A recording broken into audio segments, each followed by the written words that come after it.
Bem, estamos de volta a Edwards, em Northampton. Em 1729, ele estava, como mencionei, na segunda maior igreja. Agora, a primeira maior igreja foi a primeira igreja congregacional em Boston. Esta é a igreja onde os Mathers, Cotton Mather e Increase Mather pastorearam. Então aqui está ele em Northampton, como um homem de 26 anos pastoreando esta igreja. E ele tem um grande papel, que é ocupar o lugar de Salomão Stoddard. Depois de alguns anos, Edwards é convidado a pregar o sermão de formatura em Harvard. Agora, isso foi um grande negócio. Quando havia formatura, todos os ministros voltavam. E havia uma espécie de Super Bowl da Nova Inglaterra, o dia da formatura. Era um grande evento.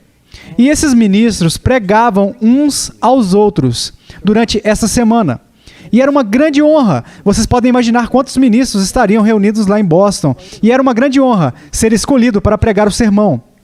E aqui está Edwards. Em primeiro lugar, ele é um graduado de Yale, não um ex-aluno de Harvard. Então, ele era desconhecido. Em segundo lugar, todos esperavam que ele fosse Salomão Stoddard, ou tão bom quanto Salomão Stoddard. E Edwards prega um sermão intitulado Deus glorificado na dependência do homem. E nesse sermão, Edwards enfatiza as doutrinas da graça que chegaram aos puritanos por intermédio de Calvino, por meio dos reformadores, que enfatizaram que a salvação é do início ao fim uma obra de Deus. E que tem que ser assim, porque a salvação é para a glória de Deus. Não é o nosso trabalho, não é para a nossa glória. É a obra de Deus, para a glória de Deus. Deus glorificado na dependência do homem. Então, esse foi o sermão que Edwards pregou. Foi muito bem recebido e, de fato, publicado. Agora, geralmente, um sermão era publicado no final da carreira de um ministro, como uma espécie de algo honorário para eles. Eles meio que pregavam um sermão e alguém dava um passo à frente e pagava para que fosse impresso e publicado. Mas aqui está Edwards, no início da sua carreira ministerial, publicando um sermão. E, de fato, a forma como foi publicado voltaria a assombrar Edwards, porque foi publicado com outro sermão de William Williams, e não estou inventando esse nome. E William Williams, que era um daqueles ministros mais velhos, por honra e respeito, um de seus sermões foi impresso. E assim os dois sermões foram impressos juntos. Agora, veremos enquanto mergulhamos no final da década de 1740, onde isso volta à cena. Então, meio que guarde esse pensamento por um tempo. Mas quando voltamos para Edwards, semana após semana, Edwards pregava. Bem, Edwards era um escritor de sermões meticulosos. Edwards escrevia os seus sermões e nesses primeiros sermões, ele às vezes os escrevia 3, 4 ou 5 vezes. Agora, ele escrevia esses sermões à mão. Esta é uma réplica do tamanho real de um dos manuscritos dos sermões do Edwards. Edwards pegava um pedaço de papel grande, chamado de papel fólio. Posso passar para vocês uma ideia. O papel era aproximadamente deste tamanho. Veremos isso mais tarde, mas é um pedaço de papel fólio. Edwards o pegava e fazia uma série de dobras até reduzi-lo a cerca de 10 centímetros quadrados. Então ele cortava os lados. Depois, ele pegava uma agulha e ele fazia um buraco aqui, ó, e também um buraco aqui. E ele pegava um pedaço de linha, ele amarrava um pedaço de linha ali e fazia um livrinho do sermão. Esses sermões, ele poderia colocar cerca de 15 palavras e cerca de 20 a 30 linhas em uma página. E um livreto com um sermão típico tinha algo em torno de 40 a 60 páginas. Bem, esse sermão nem sempre era pregado em uma sessão. Acho que a congregação dele ficaria inconsciente se fosse. O sermão às vezes era dividido. Às vezes eles pregavam de manhã, faziam algum tipo de almoço no local e tinham uma sessão à tarde. Às vezes ele o dividia em períodos de 2 semanas, mas essa era a sua unidade do sermão. Agora, se vocês olharem para isso, e esse é o tamanho real, é muito difícil de ler, mesmo se você o tiver escrito. Portanto, a ideia de que Edwards leu seus sermões provavelmente não é verdade. Na verdade, o que mais tende a pensar hoje em dia é que a mente de Edwards era tal que, conforme ele escrevia o sermão, ele o memorizava. Então ficava no púlpito e o recitava. Agora, o seu estilo de pregação mudou depois de 1741. Depois de 1741, George Whitefield veio para a cidade, veio para Northampton. Pregou na igreja de Northampton e até pregou na casa do Edwards. Isso era muito típico do Whitefield. Whitefield pregava um sermão, então ele ficava em uma pousada ou ele ia para a casa de alguém e as multidões descobriam onde ele estava. As pessoas ficavam do lado de fora e esperavam até que ele saísse e pregasse para eles de novo. Não sei se eles gritavam, queremos um sermão, queremos um sermão. Mas, de alguma forma, eles não iam embora. E enquanto Whitefield estava hospedado na casa do Edwards, lá as multidões estavam. Então, Edwards, ou Whitefield, preferiu pregar um sermão da casa do Edwards. Agora, posso imaginar a conversa. Whitefield é um orador cativante.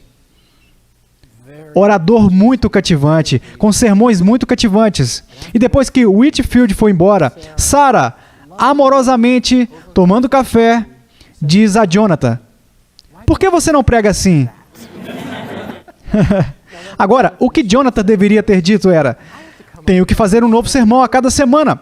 Whitefield tem uma média de 10 e pode usá-los o tempo todo, indefinidamente. Mas Edwards disse, tudo bem. E de 1742 em diante, Edwards parou de escrever os seus sermões. Em vez disso, ele fazia um esboço, pregava o sermão, e então na segunda-feira, ia para o seu escritório e escrevia o sermão que pregou.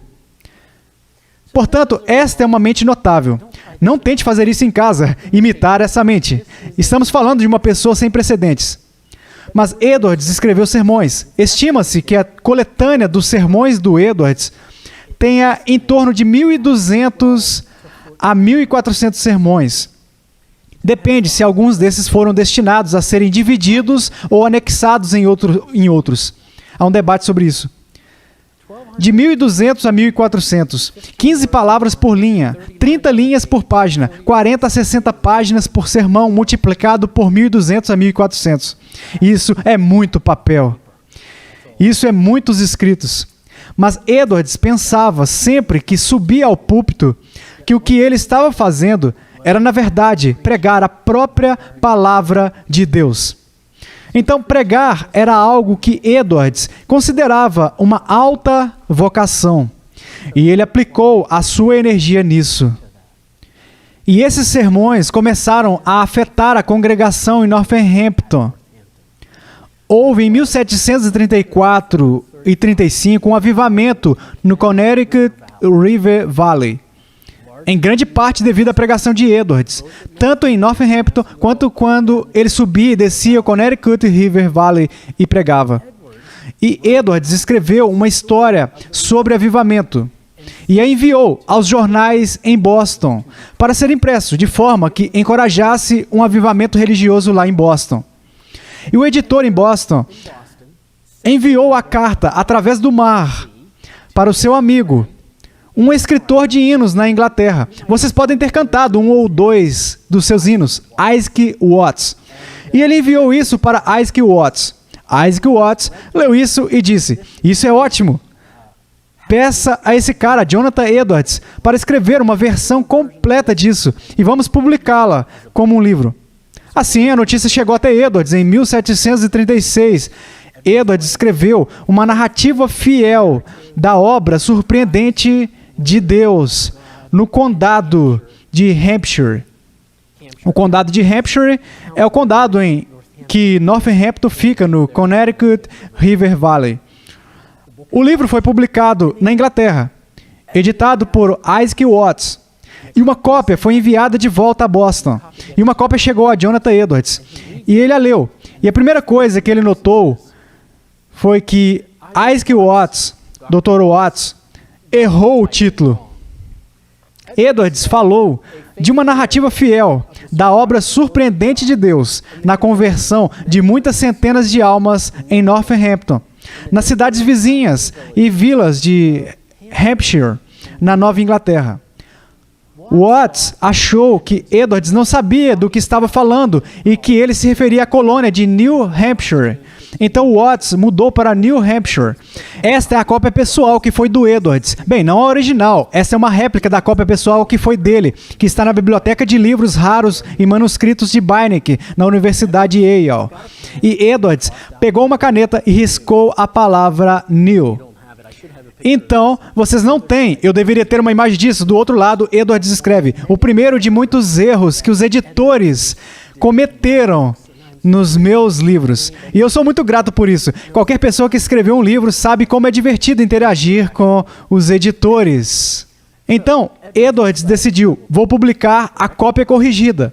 Então, ele pega a cópia de Watts, edita tudo, envia para Boston e uma cópia é impressa. Mas esse é o primeiro livro do Edwards, a surpreendente obra de Deus. E esse livro foi amplamente lido, amplamente distribuído. E muitos acreditam que foi a semente, uma das sementes que emergiria muito rapidamente como o grande despertar em 1740 e 1742. Então, Edwards está pregando, ele continua a pregar, e entramos nestes anos do Grande Despertar, 1740-42. É um fenômeno transatlântico. Temos Edwards na Nova Inglaterra e outros ministros, onde está ocorrendo um reavivamento, os Tennants em Nova Jersey, e claro, temos os irmãos Wesley e George Whitefield na Velha Inglaterra. E ambos, Wesley e Whitefield, eu acho que Whitefield pregou primeiro, mas Wesley também pregou um sermão com o mesmo título, o Quase Cristão. E o quase cristão é alguém que pensava que era cristão, porque estava na igreja da Inglaterra, mas não era um verdadeiro cristão simplesmente por estar na igreja da Inglaterra. Era um quase cristão. Bem, como vocês podem imaginar, rapidamente Wesley e Whitefield não eram convidados para pregar nas igrejas. Não tem problema, eles simplesmente iam para o ar livre. Whitefield foi o primeiro, Wesley o seguiu, depois Charles, e eles simplesmente pregavam ao ar livre. Eles causaram impactos significativos na área de Newcastle. Esta era a área, sabe? Imagine Londres, certo? Esta é a Londres dos Dickens. Está simplesmente exalando fumaça de todo o fogo do carvão, certo? Tem que vir de algum lugar e vem das minas de carvão de Newcastle. Então, Newcastle tem dezenas de milhares do que chamaríamos de trabalhadores pobres. E ninguém estava notando eles. E aí vem Wesley. E aí vem Whitefield. E eles começam a pregar as boas novas do Evangelho. E as pessoas começam a vir a Cristo. Whitefield é convidado para a América. Vai para as colônias do sul. Estabelece um orfanato na Geórgia. Começa a pavimentar o seu caminho. Na verdade, ele chega a Delaware pela primeira vez e percebe, bem, este é um estado bem pequeno, talvez eu deva pensar em outro estado. Não, estou brincando. Ele viaja para cima e para baixo nas colônias. E aonde quer que ele vá, literalmente milhares vêm para ouvi-lo pregar. Benjamin Franklin fez amizade com George Whitefield. Publicou seus sermões. Adorava ouvir a pregação de Whitefield. Nunca acreditou no Deus de Whitefield. Nunca aceitou o evangelho de Whitefield. Mas adorava ouvir a pregação de Whitefield. Seria Franklin quem estimaria as multidões que viriam para ouvir George Whitefield. Multidões de mais de 50 mil na cidade da Filadélfia. Whitefield pregou em um lugar em Lancaster, onde 10 mil foram ouvi-lo pregar. E a população do condado de Lancaster não era nem 7 mil naquela época. Então, as pessoas vieram de todos os lugares. Foi realmente entendido que Whitefield poderia pregar e ele poderia ser ouvido do outro lado do rio Delaware, em Camden, Nova Jersey, como ele pregaria na Filadélfia. E Whitefield era um pregador comovente. Bem, lembre-se, ele só tem 7 sermões, então eles podem ser muito bons. Não, estou brincando. Enquanto pregava, ele recebia ofertas para os seus orfanatos. Franklin sabia disso. Então ele foi uma vez com alguns shillings no bolso para dar de oferta. E enquanto Whitefield estava pregando, ele apenas sentiu: eu não posso simplesmente dar alguns shillings. E ele sentiu tão envergonhado, então ele guardou os shillings. Ele ficou tão comovido com o que Whitefield estava dizendo e sendo compelido, então ele puxou uma nota de 1 libra. E alguns minutos depois ele puxou uma nota de 10 libras esterlina. Então Franklin disse: estou tão feliz que Whitefield finalmente parou de pregar, porque eu estava prestes a doar para ele toda a minha propriedade. Portanto, este foi um pregador muito comovente. No entanto, Whitefield e outros, durante o Grande Despertar, nem sempre foram tão bem recebidos. Houve os detratores do Grande Despertar em 1740 a 42. Um deles era Charles Chauncy. Agora, se você... E eu não quero ofender quem é de Boston. Então vamos colocar isso em prática. Mas se você tiver a imagem errada do frio severo de Boston, e eu disse imagem errada, mas se você tem uma imagem errada do frio severo e impassível de Boston, é Charles Chauncy, certo? Fotos desse cara. Eu estou feliz por não ser neto dele, não poderia imaginar indo até esse cara. Mas Chauncy não achava que havia qualquer legitimidade para esta obra dos avivamentos. E assim como havia detratores, também havia fanáticos. E um desses fanáticos era Davenport.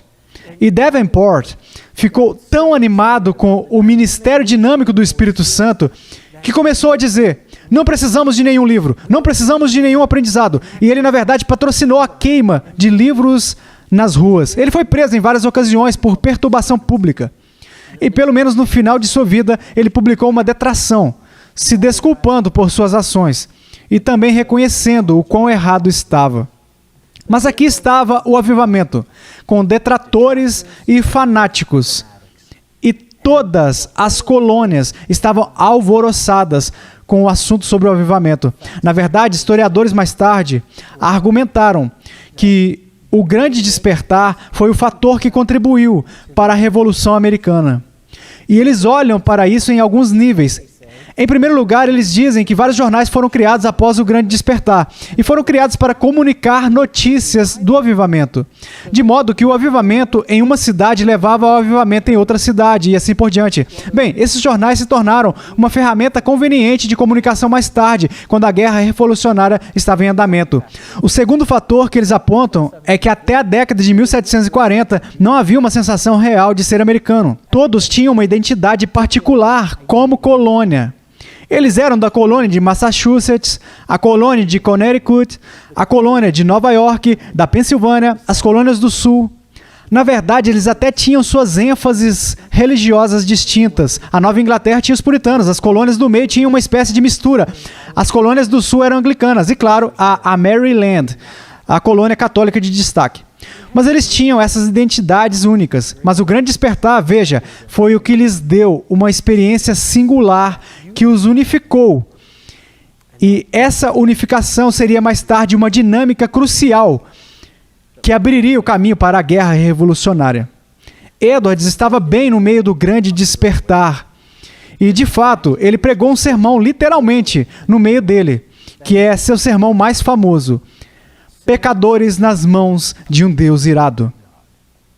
Agora, as pessoas adoram. Por falar em imagens, elas adoram ter imagens dos puritanos. O que é que H.L. Mencken disse uma vez? Um puritano é qualquer pessoa que pensa que em algum lugar alguém pode estar apenas se divertindo. Lembro-me de ouvir um comercial da Volvo. E a Volvo, me desculpa, não, foi para a Saab, um comercial da Saab. E esse comercial, com uma voz tipo aveludada, estava exaltando todas as virtudes da Saab e todos os luxos dela, e os bancos de couro aquecidos, e o sistema de som, e a tração, e a direção. E terminou o comercial, não estou brincando, dizendo: um puritano não apreciaria o novo Saab. Assim, os puritanos são frequentemente pintados como esses provedores de maldição e tristeza, amargos e sombrios, com fogo e enxofre. Veja, Deus está na sua cola. E se você quer um sermão para comprovar isso, pecadores nas mãos de um Deus irado. As imagens. Ou como uma aranha. Lá vai aquela aranha amada. Dessa vez ela não tem um sorriso no rosto. Dessa vez a aranha está pendurada sobre o poço do inferno e pendurada por uma mera teia. E a qualquer momento, a critério de Deus, a teia pode se romper. A aranha faria o arco. Esta é uma imagem poderosa. O arco da ira de Deus está dobrado. Ok? Ajustado, e a flecha está pronta para ser lançada. Essas são as imagens em pecadores nas mãos de um Deus irado. E esse sermão tornou-se antagônico em livros literários e livros da história. E, na verdade, é provavelmente o sermão mais lido dentre os pregados na América. Mas, você sabe, há outras imagens nesse sermão também, não é? Há uma imagem maravilhosa no final, onde Edwards diz: Cristo escancarou a porta da misericórdia.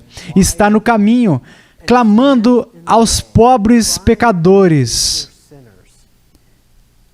entrem, voltem para casa. Então, sim, o sermão é sobre julgamento. Sim, o sermão é sobre a ira de Deus. Sim, o sermão não presuma. Não presuma. Mas também há muito convite de misericórdia do Evangelho nesse sermão.